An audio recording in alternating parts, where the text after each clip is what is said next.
Eddie Hearn has been doing the media rounds, and I've done plenty of videos talking about things that he said in those initial videos with Fight Hype and Fight Hub, talking about Canelo Alvarez leaving the PBC.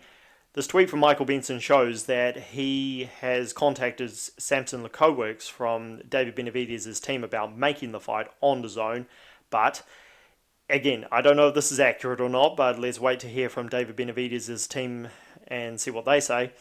Apparently, they want the TV rights in America to be given to Amazon Prime. Now, this is going to be, again, if it's accurate, I don't know if it is or not, but it wouldn't shock me if it is. It is just another example of a PBC fighter shooting themselves in the foot. I mean, it's absolutely ridiculous that there are so many fighters on PBC who treat Al Haymon like he is their daddy. Like, everything has to be run past Al. They are not their own bosses. I mean, how many times do we hear the Charlo brothers say, I'm my own boss, you guys contact me, and then all of a sudden, talk to Al. Talk to Al, Eddie. Talk to Al. Don't contact me about any fights. Talk to Al. I mean, I know this is Dave Benavidez, not the Charlo brothers, but it's just so ridiculous. I mean, I can't believe it. Like, we've seen this from so many PBC fighters in the past. Gervonta Davis was offered the Tevin Farmer fight by Eddie Hearn.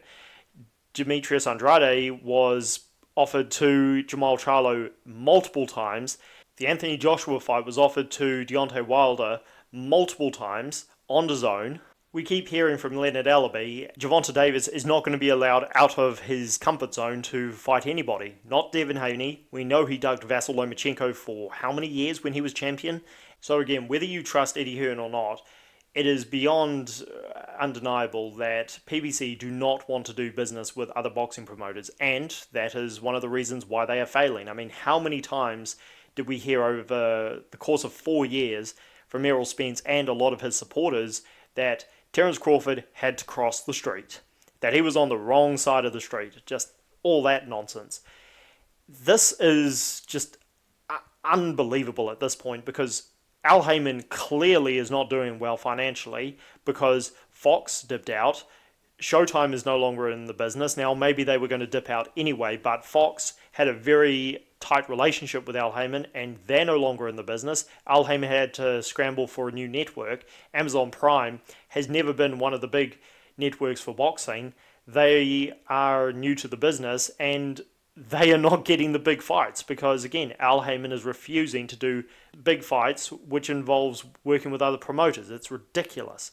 So, again, if this is accurate, and I think it is given the history of PBC fighters, then it's just truly unbelievable. Be sure to like the video and subscribe to the channel for more.